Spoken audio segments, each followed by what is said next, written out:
Hello, my name is Teresa Micheletti, and this site is called Take What Rings True.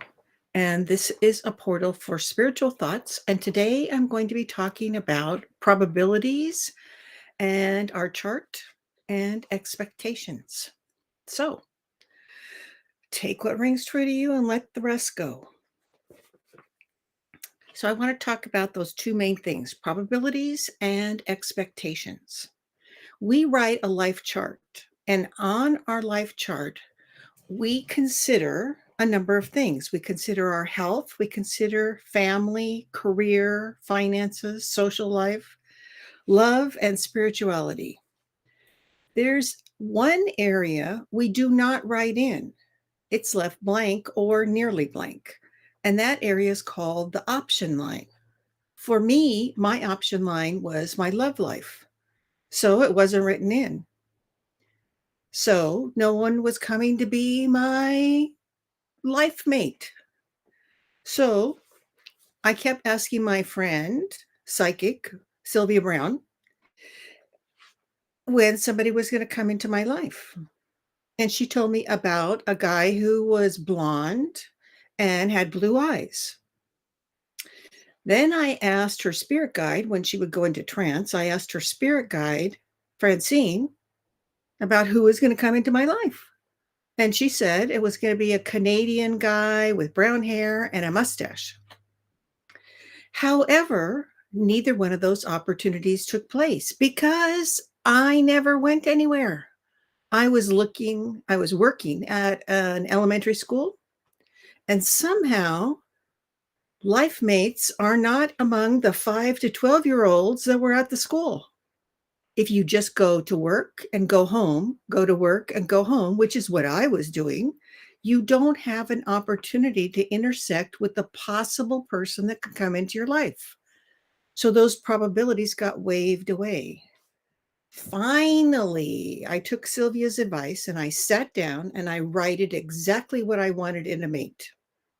And then I put it in a drawer and let it go to the universe, much like I was sending it off and letting the thoughts go. Well, I activated and actually went out into the world and met people and did things. And that guy came into my life. I could use a checklist and just check off all the things that I'd written. So I'd written in the probability of this guy coming into my life. Now, there are a number of people who could have fit all those check marks, but this guy was someone who could come to me. So he did. Now, that was my option line, and I wrote it in. We are affected, our life is affected by our life choices. If I chose to always go home and never leave my house, then someone coming and knocking on my door who's going to become my mate was probably not going to become true. I wrote down specifically what I wanted, so I got specifically what I asked for. So when you write a letter to the universe or when you request something from the universe, think about it. What do you want? And be specific. Our choices and our expectations determine the quality of our life. We are so much more powerful than we think.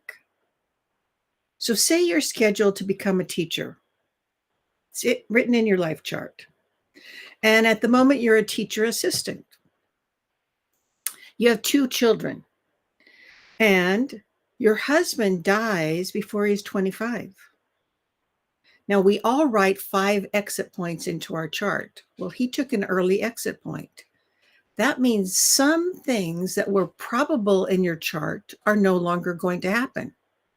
So, the big trip for a week fishing with dad in the Sierras did not happen. Gone.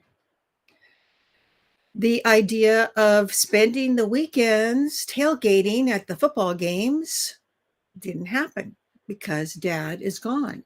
That probability is no longer there on your chart. So, you said you wanted to become a teacher. And you go to a psychic and they say, you're going to become a teacher. Well, you decide you're stubborn, you're going to prove them wrong. So you stop taking the last class that would give you your teacher credential and you switch paths and you become an assistant to a politician. Well, this is mostly a true story. You choose your life path most often. You have the big things written in your chart, but you choose how they're going to take place and you choose what you're going to do and what you're not going to do. So if you don't activate, then things don't happen. So for my friend who was going to become a teacher and became a political person's assistant, her life changed. So we have the likely possibility, the probability that things are going to happen.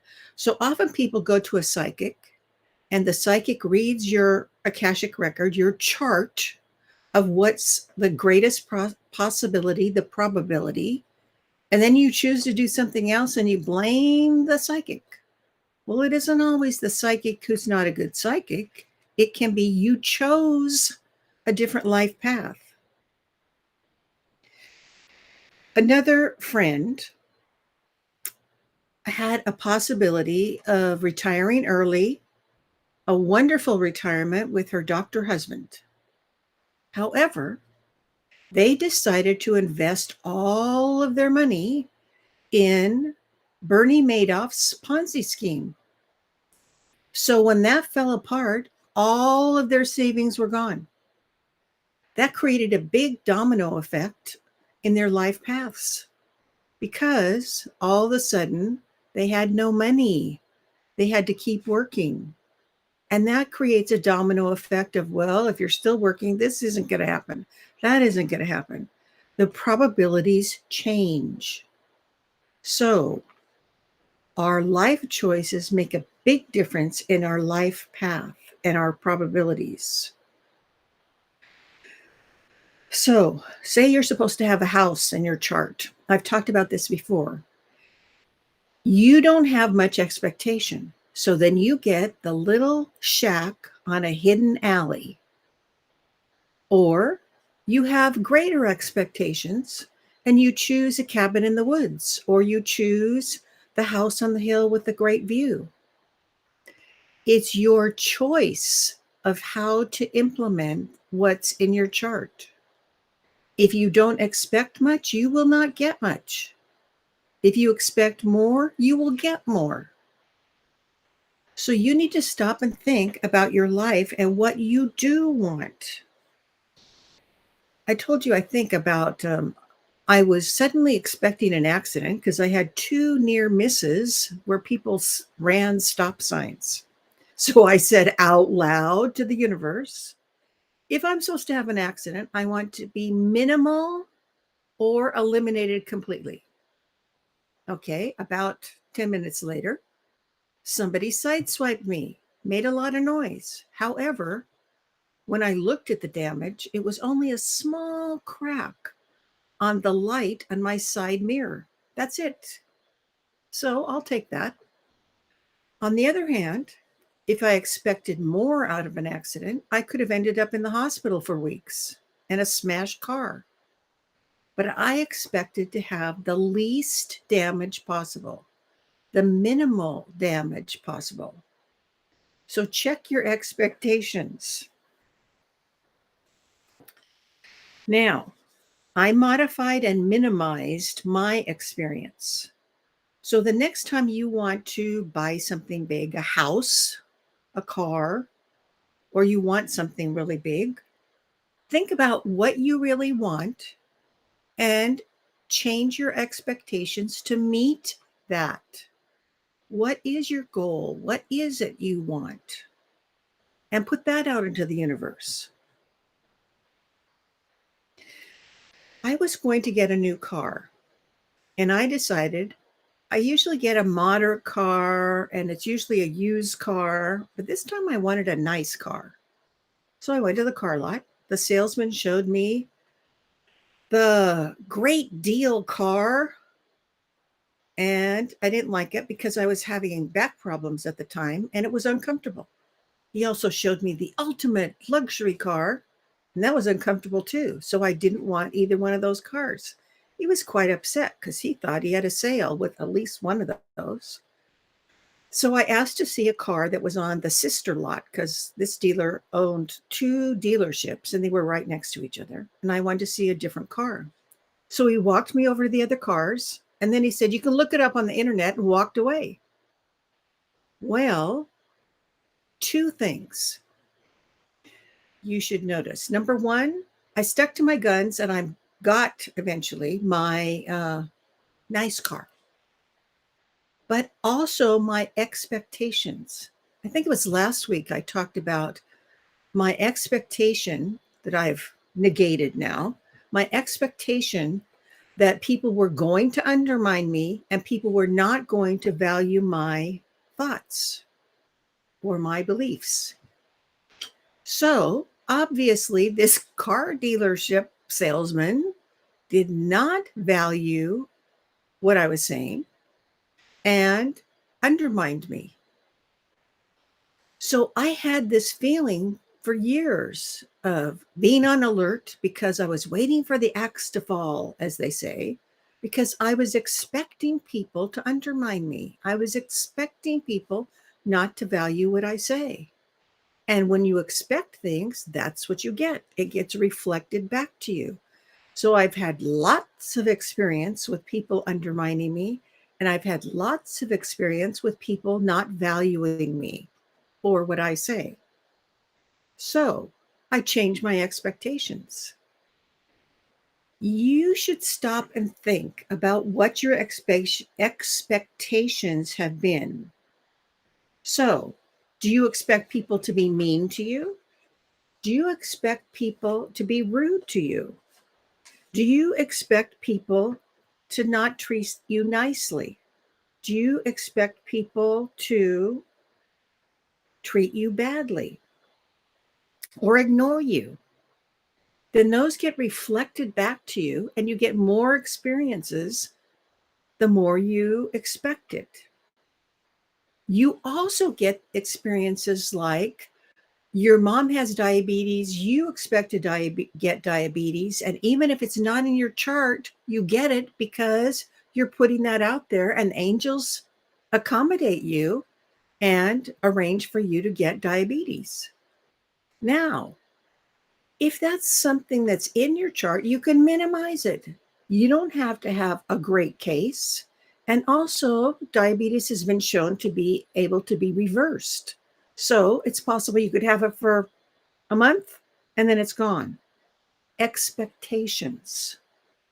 So review your life and think about, what do you want to change? Do you need to change your frame of mind and change your expectations? For me, I needed to change my expectations and not expect people to undermine me. So now I have a mantra that I say: I am worthy. My opinions are valuable. My thoughts are valuable. And people value me and value my thoughts. And I say that to myself, if I ever start thinking that I'm going to be undermined or not valued. So put out a reflection of what you want, not what you don't want. Thoughts become a reflection, and thoughts are things. They're actually stored at a lower vibration level, a lower dimension, and can be accessed. You know how kids get into dreams and they're having an awful dream of a monster? Sometimes it's because in their dream state, they've gone to that level. They've accessed that level. If that's the case for your child, then when they're asleep, go in and say, I want the door slammed on the level of thoughts. So my child does not have that window or that door open to that when they're asleep. Shut that door, shut that window, whatever you want to call it, to that dimensional level. Now, sometimes you can put out things like kindness. You're kind to people, you show love to people, and that can be reflected back. So, for example, I was the main caretaker for my mom. I am a caretaker and was a caretaker for a family member who cannot drive. And I oversee caretaking for another relative who's bedridden. So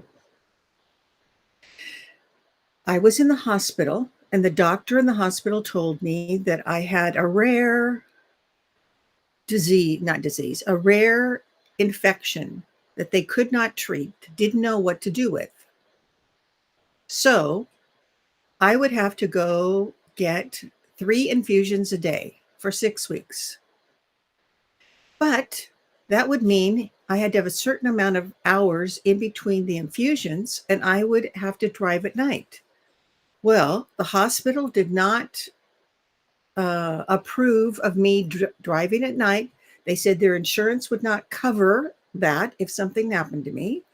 So I would need to go into a skilled nursing facility for 6 weeks to get my 3 infusions because nobody else in my family was able to drive.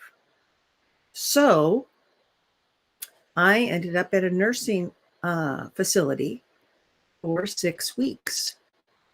Well, the universe sent me help. Friends just stepped up out of nowhere, unexpectedly. One person I see maybe once every 2 years came and started doing my laundry every week. Another person brought me necessities like my phone charger. Another person brought me a fingernail file when my fingernails broke. People came to visit me that I hadn't seen in years. And all this just kept snowballing. Friends were checking in on me that hadn't checked in on me in a long time. It was like the universe was sending me help. And I felt that. I felt like I had given out assistance to others. I was getting assistance now. It was a reflection of what I'd already put out.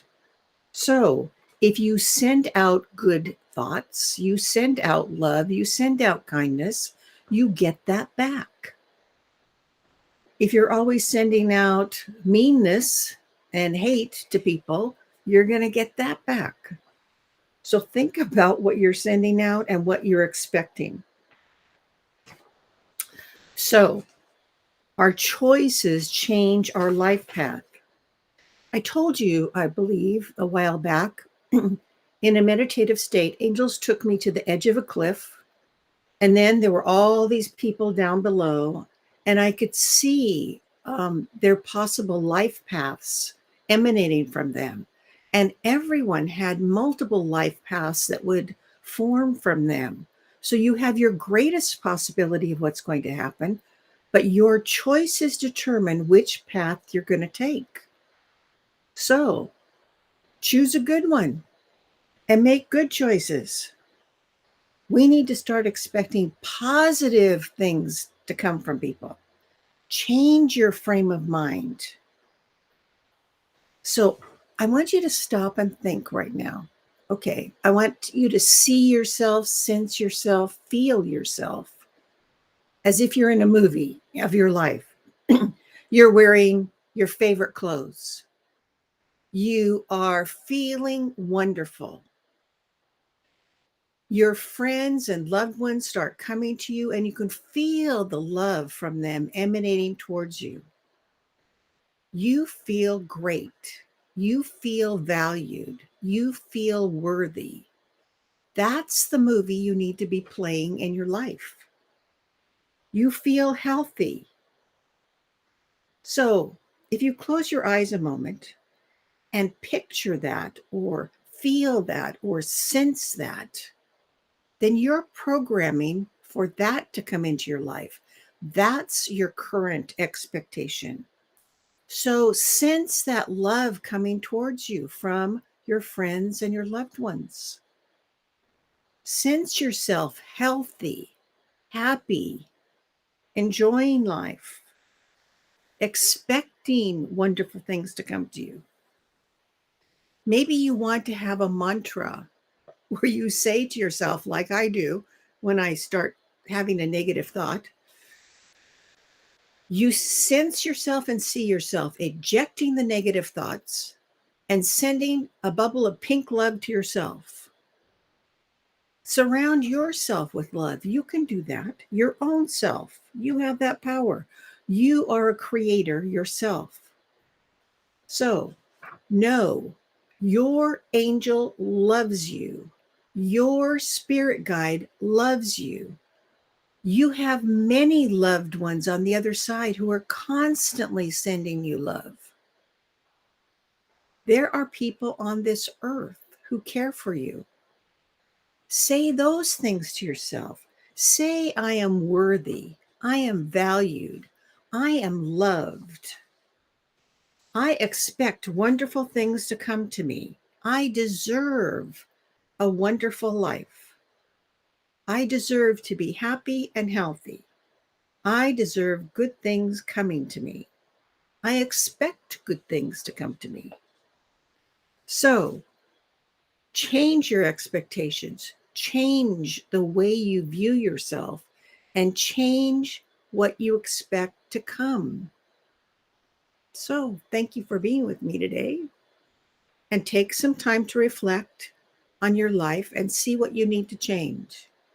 Your expectations, your feelings, and strive for the life you deserve and the life you love. Okay, I'll see you next week on Wednesday at 10 a.m. Pacific time.